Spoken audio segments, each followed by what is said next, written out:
Here is how I would become a full-time editor if I started from scratch today. So if you're an editor who wants to go full-time, I made this video specifically for you. About a year ago, I posted a video on Instagram where I said, I want to just share everything that I've learned about how to be an editor. And a big thing that people asked was how to get consistent clients and how to get good clients, clients that you love, clients that align with your purpose, that you're excited to work with. But God has really put it on my heart to try to help people tell stories that will change the world for the better, and to help specifically my past self. Before I was able to go full-time, before I was able to edit for Justin Bieber, for Nike, for Mr. Beast, and I had no idea what I was doing. All I knew is I wanted to have a creative job that helped people, and that's it.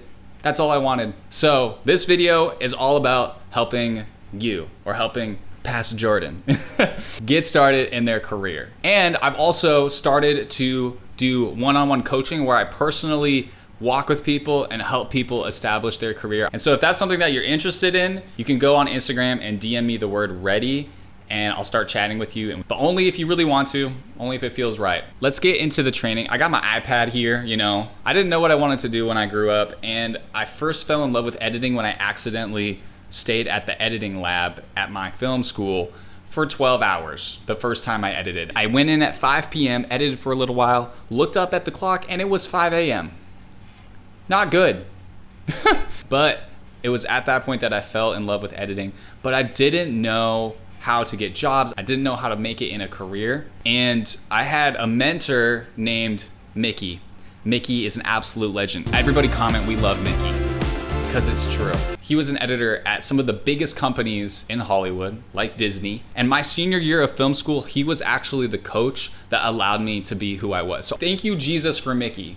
He helped me so much. And it was having that personal coach, that personal feedback on my work, on my portfolio, that really helped me. But in order to get to Justin Bieber, in order to get to Nike, Mickey would tell me all the time. He would roast my edits. He would help me budget, help me figure out how much money I needed to make to stay in LA. And I had to make $2,000 a month in order to stay in LA.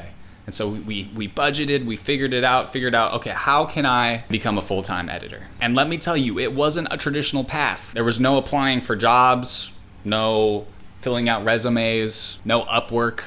It was built on, wait for it, genuine relationships and kindness. Now you might say, oh, Jordan, you were able to be in LA, you were able to be in the place where, all dreams come true.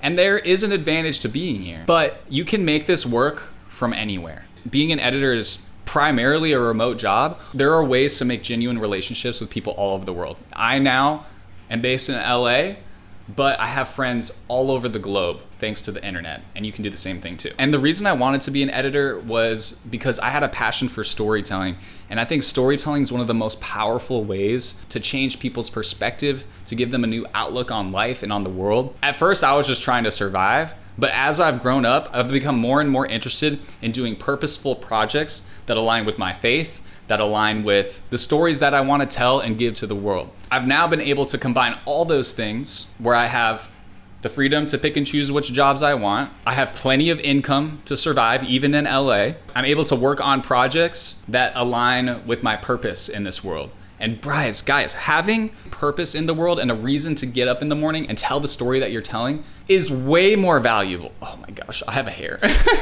Having a reason to wake up in the morning is way more valuable than any amount of money, than any paycheck, because you get to change the world for the better and stand for what's right. And I have not always been the best at that, but I'm trying to get better, trying to pick projects that align with my purpose. I have a friend who's the editor of the animated David film that I think is coming out pretty soon, but this is the biggest crowdfunded budget of all time. And he had so many offers to be able to pick what he wanted to work on, but he picked the David film. And he used the exact same framework that I'm gonna show you to establish his career. So he worked at Netflix, Disney, pretty much every big production studio. in Hollywood. And he had so many offers from all kinds of studios and any job you can imagine, but he chose to work on David, a purposeful film that aligns with his faith. And he is one of the youngest editors in the feature film world out there. Like I actually don't know of anybody younger than him, because when you apply this framework, it works like a charm. All right. So, okay, it's iPad time, bro. So there are 3 things that every editor needs to go full-time freelance. If you only have some of them, everything's gonna fall apart. But if you have all of them,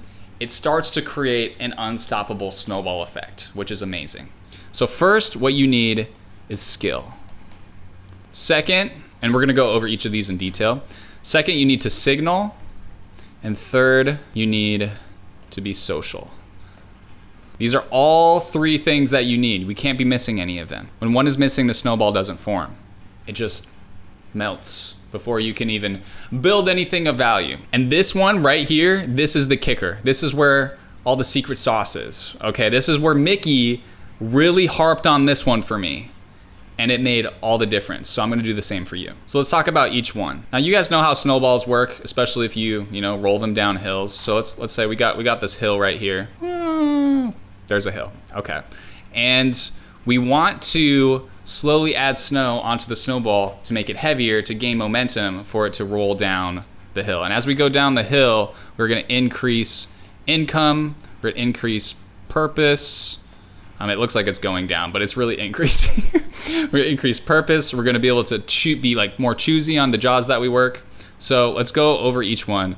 But as you go, the snowball gets momentum and rolls faster and faster. I guess you could say faster means more of these things. I don't know. This is the first time I'm talking about this analogy. Snowball number 1, skill. Oh my gosh, it's so fat. This is kind of the obvious one, but it also gets skipped way too much. You actually have to be good at editing. Now, you don't have to be the best in the world. You don't have to be absolutely incredible. You just have to be able to understand the tools and have a little bit of experience with storytelling. I can go over that way deeper in other trainings, but let's talk about this. Be good. Storytelling is essentially a character pursuing a goal with obstacles in the way, stuff in the way. That looks like a crown. It's a rock. There's problems in the way, and the character's trying to get to the goal. The best way I've found to get better at skill is to just do it. Download some footage, practice, take something that's already been edited, re-edit it.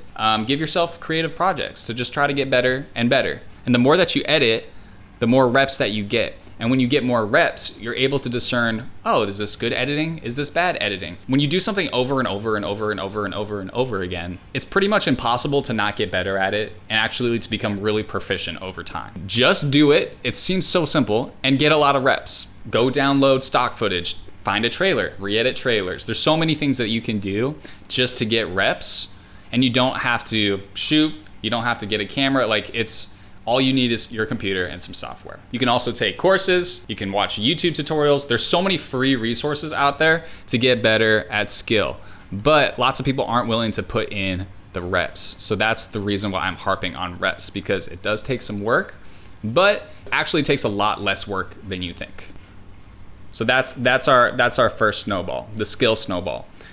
Now, these go from more obvious to less obvious as we continue. As the snowball gets bigger, we get to number 2, which is signal. Now, it's signal just because I like having 3 S's, okay? But what signal basically means is having a really good portfolio or a really good reel, and getting people to discover said reel, said portfolio. So let's talk about signal. Here's the reality. You can be one of the best editors in the world, but if no one ever sees your work or discovers you, you're never gonna get hired. So we have to get your work in front of the people that make hiring decisions. I suggest making a portfolio website.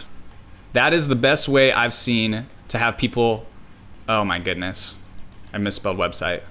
That's the best way I've seen for people to display their work. There is a debate whether or not you should make a reel, which is about a 1 to 2 minute video, kind of a compilation of all your work together. From a client side, when I look to hire editors or work with editors, I prefer looking at their website because I can find specifically the kind of video that I'm making and see if they've done it. So I'm making a music video. I would like to watch their music videos. I don't want to watch their reel. Usually reels are good for cinematography or potentially directing or acting, but for editing, you want to see how the project gets put together. And you can't judge somebody's editing based off of a reel. You want to watch the actual product that they made so you can judge that editing instead of, a compilation. So I want to see a portfolio website where you have the kind of work that you're trying to get hired for. So portfolio website with ideal work. So I'm gonna show you my portfolio really quick. Let's head to jordanorm.com.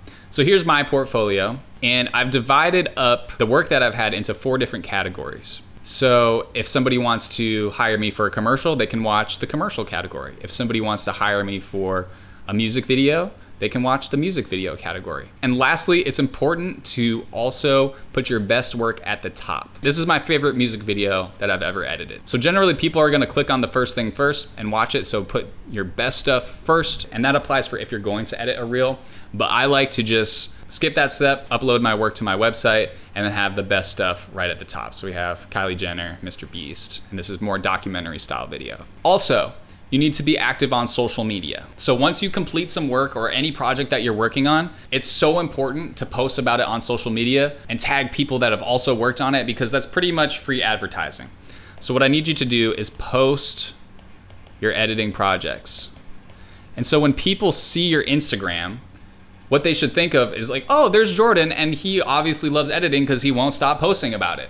And so when people think about you, they think, oh yeah, it's Jordan, that editor guy. And so whenever there's an editor job that comes up amongst friends, amongst colleagues, amongst people, they'll think, oh, I know Jordan, he loves editing so much and I see his work all the time. He's obviously really talented. Maybe let's hire him. Social media is free advertising. Just post. Even if it's not perfect, if it's not, exactly what you want, just post something. And as we, grow and get better and better, you want to maybe curate your social media a little bit more like you do your portfolio.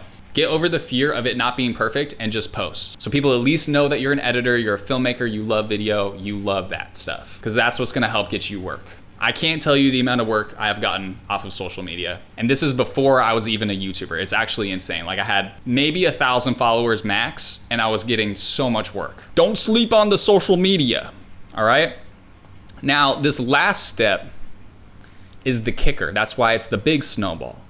All right, this is what really sets us apart from everything else. All of the other advice I've given you, it's pretty standard, pretty normal. This last thing is where I see the biggest difference. So pay attention. You're taking notes now. And this is what I can attribute most of my success to.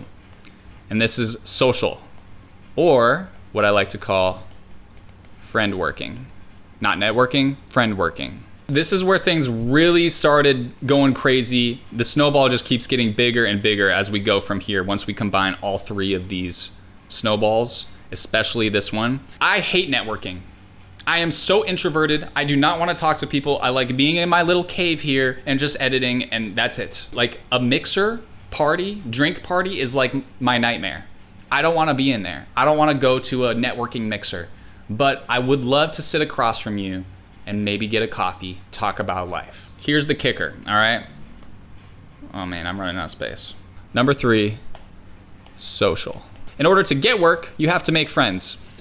Oh, that works, that's actually fire. In the film industry, the reason that you're not getting hired for good jobs that pay a lot of money, sites like Fiverr, Upwork, Indeed, LinkedIn, those are terrible sites to try to land editing jobs. The best way to get a good editing job, let's say it together, word of mouth. You're gonna get the best jobs this way. The only way people like to hire filmmaking jobs is by asking their friends, being like, do you know anybody that can do this? That's awesome. That's pretty much it. So all you need to do is make one friend in the film industry and be good friends with them. That's literally it, okay? Here's the thing though, you have to be genuine. People in the industry can sniff out people that are just trying to be friends in order to get into the industry. That's not gonna work. You have to be genuine. You have to be kind, fun, generous, hardworking person, a fun person to hang out with. Because the reality is lots of directors spend hours with you and they wanna be with somebody that's fun to hang out with. They want a fun hang. Okay, that's it. They want somebody that's can do the job, But more importantly, they want somebody that's fun to hang out with, that's genuinely kind, generous. I love writing thank you notes. I love buying people food, getting donuts for the office. They want a servant. Go above and beyond to serve people, to try to make their days better, to be selfless. So for me, when I was in that place where I had no jobs, I had to make $2,000 a month in order to stay in LA and not move back to Wisconsin. This was the thing Mickey told me to do. He told me to ask pretty much everybody I could possibly know that was connected to the film industry out to coffee or lunch. And guess what? He said, you're buying because you asked them to go and they are doing you a favor by being there. So guess what? You need to buy people lunch or coffee. And if you don't live in LA, you live across the world, ask people to, FaceTime over coffee or Zoom over coffee, or, just say, hey, I would love to pick your brain. I would love to contact you. And a lot of people might say no. That's the reality. Lots of people are busy, and that's important to acknowledge when you message people. But who doesn't love to sit across from somebody who's just genuinely interested in them, who loves their work, and who just wants to learn more? I asked a bajillion people to buy them lunch, to buy them coffee. And there were so many older gentlemen, older ladies that were kind to me and listened to me as I asked them questions, as I inquired about their editing choices, as I inquired about the films that they were making. And I was genuinely curious. I wasn't doing this to try to get a job. I just wanted to make friends within the industry. And this isn't guaranteed, but the side effect oftentimes of making friends is getting jobs. And not just any jobs, good, well-paying jobs that you would want to hire your friends for. Don't ask for a job. That's a good way to get people to run away from you. Just be a kind, genuine, loving human, and you just have to make friends with the right people. It's as simple as that. Bring a notebook, ask good questions, specific questions, not general questions. Be genuinely interested in who you're talking to. If you're doing this with dozens and dozens of people, it's gonna be pretty hard to fail. So that's pretty much the snowball. Now, you can't just do one of these. You have to do all of these together, sometimes kind of at the same time, in order to get that big snowball, that good rotation, and get that momentum to go down the hill. And the other reason that you want to work with friends, people that you genuinely enjoy being around and hanging out with, is oftentimes you're going to share similar values. And when you share similar values, you're going to be able to work on the kinds of stories that you both care about and that have a deeper purpose. So for me, I'm a follower of Jesus. I love telling stories that have to do with the kingdom of God and how God has changed people's lives for the better. And when I make friends with people, I naturally attract other people in the industry, though it's kind of rare, but other people in the industry that share that. And as I continue down the hill, I have an abundance of income, an abundance of friends, which, they do say your network is your net worth. But I have an abundance of income and friends, and I'm able to be a little bit more choosy with the projects that I get to work on. So like I shared, Tom Scott is able to be very choosy about the projects that he works on and is able to work on a film like David, which aligns with his faith, aligns with his values, and he feels like he has a greater purpose every day that he's waking up to go edit. So for me, what I love doing, and the reason why I love helping people like you, is I get to multiply myself. So I'm not only telling stories that I believe in, I get to help you tell stories that you believe in. And if you teach other people to tell stories that they believe in, it's all of a sudden this giant web of people telling stories that make the world better. And I can't tell enough stories to make the world better, but a bunch of us probably can. So that's why I'm doing this. All right, you see the vision? So I want to help you tell stories that change the world for the better. So if that resonates with you and you want to work personally with me, I'm opening up a few spots for one-on-one coaching to get you started full-time in your career. I don't work with anyone, but I'd love to chat with you on Instagram and see if it's a good fit. So if that's you, if you want to work with me, just go ahead and DM me ready, and then we'll map out next steps for you. And if you decide to work with me one-on-one, this step becomes a bajillion times easier because you automatically become friends with me and get access to my network that I've built up over the last 10 years in the industry.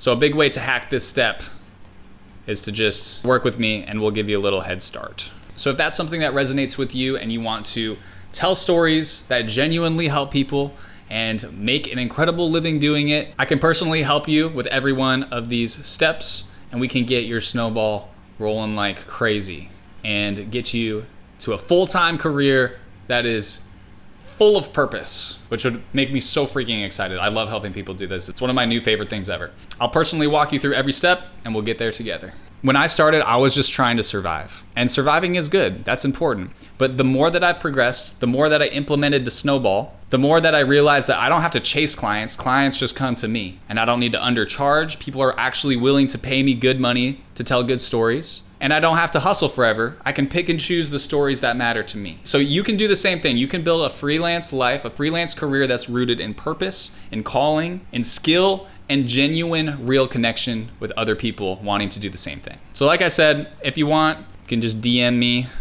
ready, and we can chat. Okay, God bless you guys. Love you, bye.